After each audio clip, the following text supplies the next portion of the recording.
Damn, look at this coffee. Ooh.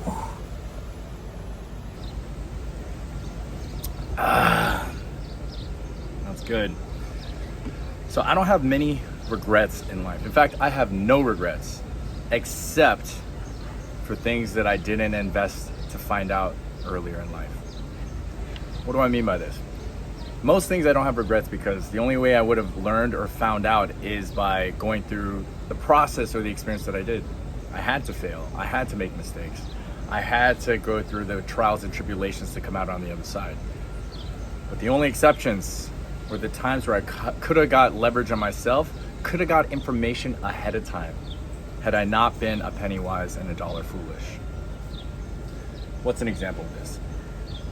Health, working out.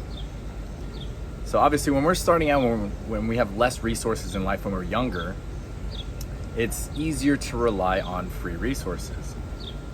After all, that's what it is to be resourceful, to make do with what we have, with a constraint and limitations within the resource that we have available. So I got pretty far, especially with working out, with basketball, with sports.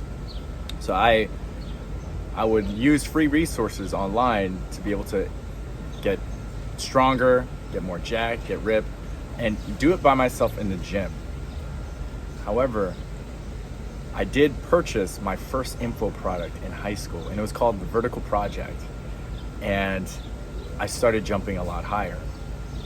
However, there was a limitation with that one resource, which was I kept getting injured. And so that became a common theme throughout my life, which was injury. And I didn't invest in a personal trainer or an expert until decades later. Crazy. And finally, when I hired this person who actually trained a bunch of my friends, he was teaching me things that made me realize if I just knew this shit years ago, I would have had not only the benefits aesthetically and strength-wise, but I probably could have prevented a lot of muscle imbalances and injuries. Instead of being that dweeb on the bench or on the sidelines, oh yeah man, I'm like in crutches or like I'm a gimp or whatever. I would have been out there balling. Who knows? I might still be balling right now. But I learned specifically, most of the time when you're working out, there are core principles. He said, contract your abs, expand your chest. Keep these two things at opposition, and it'll give your little torso a stretch. Inflate this chest anytime that you do something, right? Especially upper body related. You want to fill it with air. And then whenever you are benching or even pulling down, you want to make this grip motion where it feels like you're bending the bar. And then it'll internally rotate your elbows inward as well. That is the correct form. How many of you guys knew the details? Great. If you didn't, I just saved you thousands of dollars of personal training that I had to pay to learn all that and to reinforce it. Having a trainer is going to do something that I can't do, which is call you out when you feel like you're doing it, but you're not. It took like maybe 4 or 5 sessions to get into the habit and to get the feeling and to know when I was actually doing it versus thinking that I was doing it. Had I learned these things 2, 5, 10 years ago plus, I might look like a male model. And I wouldn't have gotten injured, most likely, or I would have dealt with different things. But at that point, I probably would have known more about my body enough to stop when things didn't feel right and then achieve higher level problems. That's what I'm talking about. I always thought that I just could do enough on my own that I never bothered. It wasn't enough of a pain point. That's the irony of it. When you feel complacent or feel like things are at like a good enough level, there isn't a pain point to then go seek outside counsel.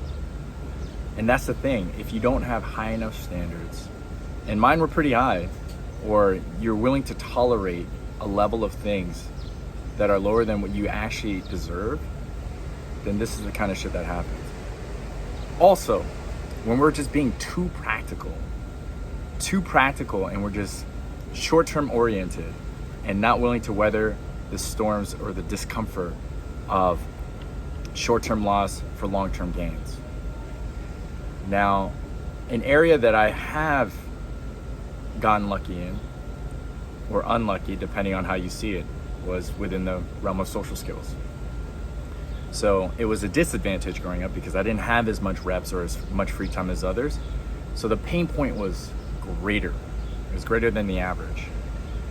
And so I just felt this burning desire that I needed to conquer this at all fucking costs. That I remember my second year into my like working career life, I did the math. I had a pretty decent job, but net of expenses living in New York, probably had somewhere between like 10, 20K of disposable income. And that was the year that I decided to blow it all. And I don't mean on frivolous things, but on experts within this domain of personal development and social skills. So I bought 3 different boot camp programs, immersions, and netted it back down to 0. I saved costs, I didn't drink, I ate like Chipotle religiously. And that was one of the no-brainer decisions. I knew that I'd be at 0, but as long as I had an income, I was like, well, I could live paycheck to paycheck, because I knew that whatever I learned, I would have the benefits for the rest of my life. And at that point, I had done so much work on my own. I took it to a level that I could at my highest, and I needed to go faster. I needed to go faster. And I went through the experiences, and each one cost, on average 3-4K. And I took away at least 1-2 gold nuggets from each one. Yeah, there are probably maybe a couple, like handful of things that I've learned, but like 1 or 2 gold nuggets and 1 or 2 really good relationships from each one that would have withstood the test of time to this day, for the most part. And I remember making it all back the next year, because lo and behold, now all of a sudden people started taking notice and then coming up to me and asking me for help in this domain that was previously a weakness, but now my strength. And then actually that's how I got referred my first client. And my first client ended up paying me in Ethereum and Bitcoin. That was my first foray into crypto. I had no idea. Man, that this would all play out the way that it did. Years later, that crypto appreciated. I ended up blowing it on a year's worth of travel, and my first foray into entrepreneurship.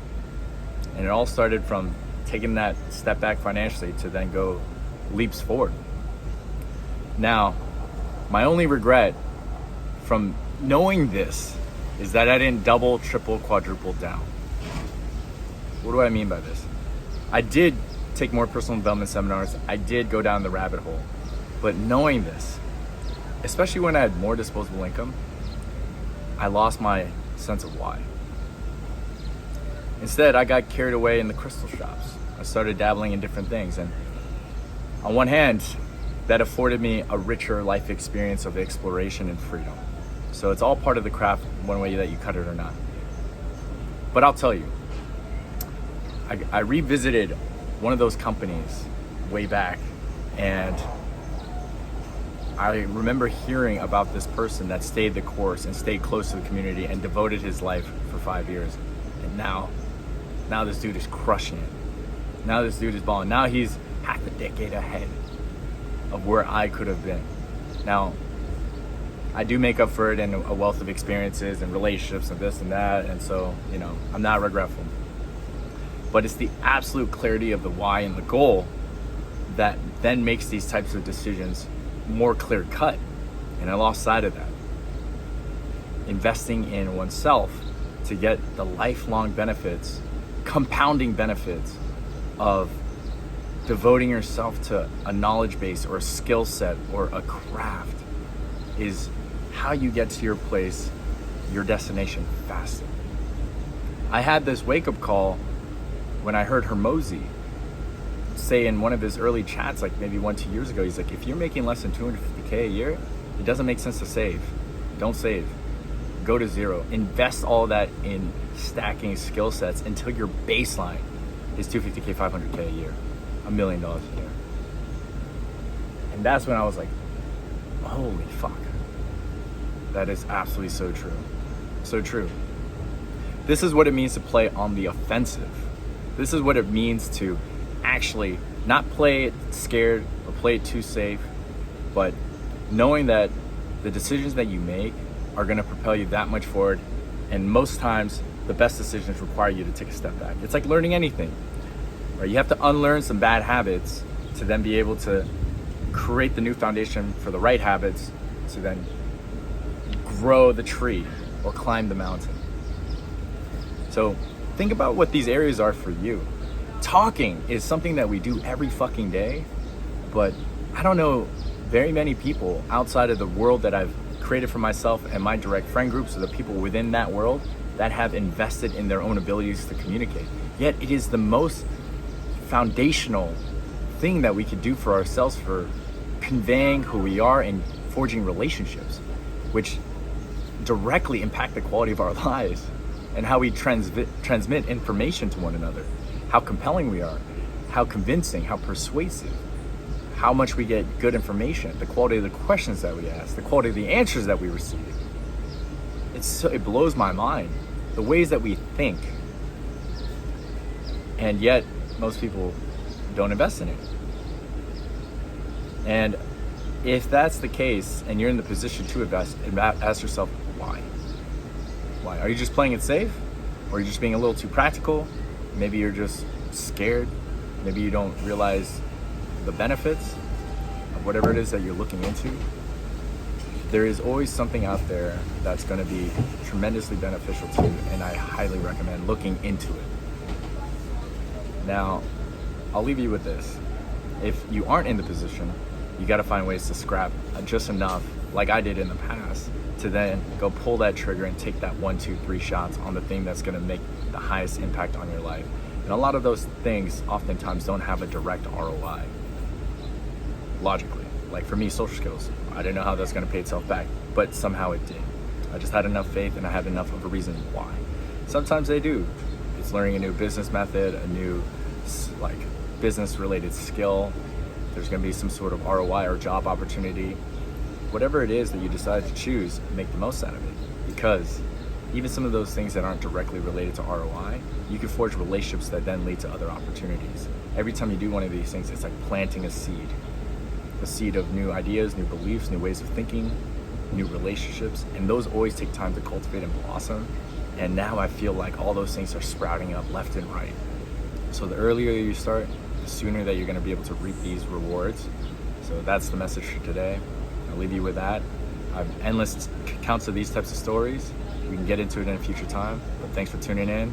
Leave your thoughts below. Like, subscribe, share. Peace.